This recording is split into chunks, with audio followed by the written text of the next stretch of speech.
안녕하세요. 스포츠 분석 읽어주는 남자 수익남 인사드립니다. 본 영상은 정보 공유 제공 목적이며 어떠한 권유도 없으니 라디오처럼 편하게 들어주시면 너무 감사하겠습니다. 2026년 1월 21일 챔피언스 리그 5경기 바로 시작합니다. 첫 번째 보데글림트 대 맨체스터 시티 경기입니다. 보데글림트는 노르웨이 리그에서는 공격적인 팀이지만 챔피언스 리그 무대에서는 전술적 한계가 뚜렷합니다. 기본 포메이션은 4-3-3이지만 이번 경기는 라인을 내린 수비 운영이 불가피합니다. 최전방 호그는 압박이 강해질수록 고립되는 경향이 있고 측면의 하우게 역시 맨시티 수비를 상대로는 돌파 효율이 그렇게 있어 보이진 않습니다. 중원의 살트네스가 버텨줘야 하지만 맨시티의 강한 압박 속에서는 판단 속도 저하가 예상되고 수비 블록에 머무는 시간이 길어질 가능성이 큽니다. 맨시티는 챔피언스 리그 최상위 전력을 보유한 팀입니다. 4-3-3 기반의 점유율 축구와 공간 창출 능력은 이미 완성 단계라고 보여집니다. 홀란드는 박스안 결정력이 최고 수준이고 포드는 하프 공간 침투로 수비 시선을 분산시키며 중원의 실바는 밀집 수비를 무너뜨리는 핵심 자원입니다. 보데글림트의 낮은 수비 블록은 맨시티가 가장 자신 있어 하는 공략 대상입니다. 핵심 포인트 3가지 꼽아봤습니다. 첫째, 전력 경험 모두 맨시티에 압도적으로 우위에 있는 점. 둘째, 홀란드, 포든, 실바의 공격력, 다양한 득점 루트를 가지고 있는 점. 셋째, 보데글림트는 압박 탈출 능력이 부족해 보이는 점. 이렇게 객관적인 전력 차이가 명확해 보이는 경기라고 생각되며 다득점까지도 높게 보고 있습니다. 두 번째, 인터밀란과 아스널의 경기입니다. 인터밀란은 3-5-2 포메이션을 기반으로 점유율보다 경기 효율성을 중시하는 팀입니다. 3백이 박스 안을 완벽하게 장악하고 미드필더까지 수비에 가담하는 조밀한 수비 블록이 강점입니다. 공격 전환의 핵심은 차라노울루의 첫 패스와 바렐라의 활동량, 그리고 배우로 침투하는 라우타로와 엔리케의 속도입니다.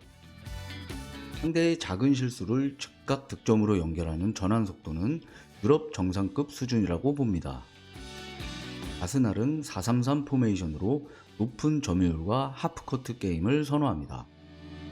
메데고르의 패스워크, 사카의 측면 컷인, 요케레스의 포스트 플레이가 공격의 중심입니다.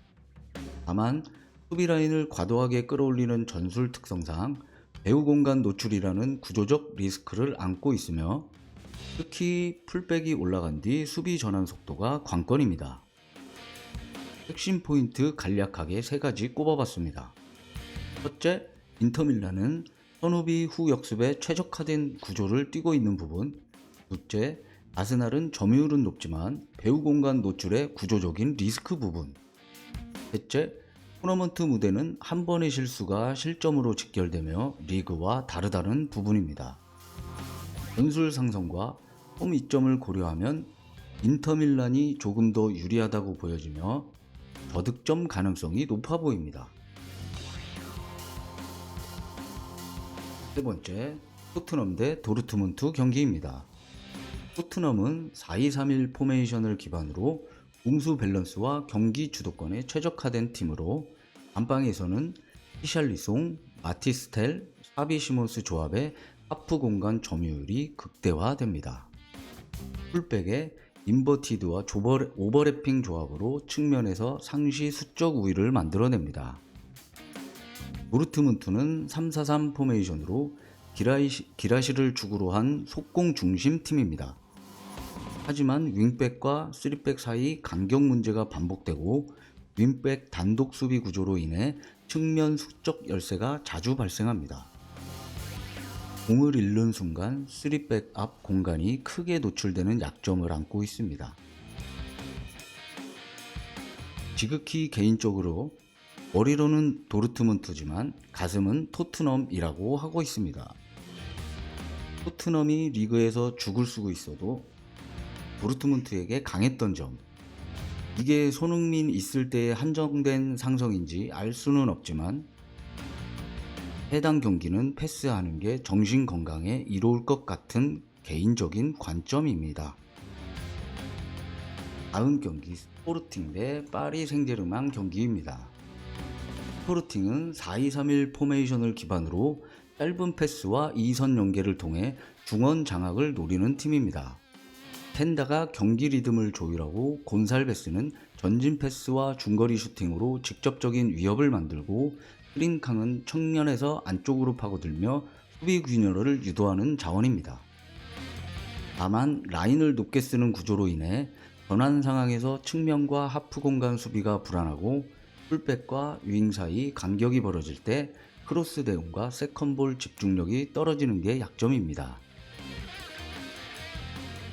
파르 생제르맹은 4-3-3 포메이션으로 공수 밸런스와 측면 활용이 매우 뛰어난 팀입니다. 하무스는 박스 안에서 수비를 끌어내는 움직임이 좋고 구에는 스피드로 1대1 돌파에 특화된 윙포워드이고 중원의 루이스는 짧은 패스와 대각 전환 패스를 섞으며 공격의 방향을 바꿔주는 핵심 역할을 합니다. 핵심 전술은 한쪽 측면에 수비를 몰아넣은 뒤 반대편 하프 공간을 단번에 공략하는 아이솔레이션 패턴입니다. 전술 완성도와 공격 루트의 다양성, 그리고 측면 공략의 정교함에서 파생이 앞선다고 보여지며 파생의 주도로 다득점, 높은 매치업으로 정리해 보겠습니다. 다음 경기는 코펜하겐 대 나폴리 경기입니다. 코펜하겐은 4-4-2 포메이션을 기반으로 라인 간격을 촘촘히 유지하는 수비 안정형 팀입니다. 두 줄 수비로 실점을 억제하지만 최근 강한 압박과 빠른 전환을 구사하는 팀을 상대로 중원과 수비 라인 사이 공간이 자주 노출되고 있습니다. 벨료누시는 활동량은 풍부하지만 빠른 공수 전환 상황에서 체력 부담이 있고 빌드업의 중심인 클렘은 안정적이나 강한 압박 속에서 템포를 끌어올리는 데 한계가 있고 하프 공간 대응이 늦는 점은 치명적인 약점으로 보고 있습니다. 나폴리는 3-4-3 포메이션을 활용해 중앙과 하프 공간을 동시에 장악하는 팀입니다.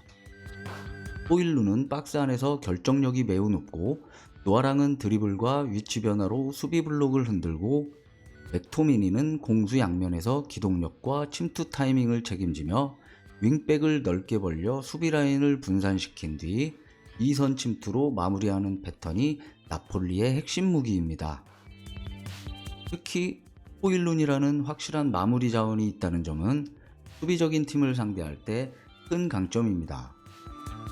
전술 완성도, 선수 기동력, 그리고 후반 교체 카드 운영까지 감안하면 나폴리가 분명한 우위에 있다고 보여지며 나폴리의 우세 주도, 다득점까지 높아 보이는 경기입니다.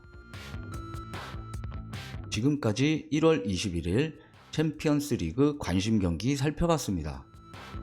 스윙남의 지극히 개인적인 관심 경기이고 시청자분들의 생각이 일치하는지 살펴보고 비교해 볼 수 있는 참고자료라고 생각해 주시면 좋을 것 같습니다.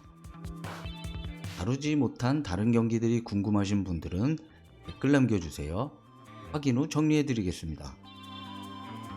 더 많은 경기 정보와 요약 분석 및 선택은 더보기란 네이버 밴드를 통해 확인하실 수 있습니다. 청취자분들께 대단히 감사드리며 이상 스포츠 분석 읽어주는 남자 스윙남이었습니다. 감사합니다.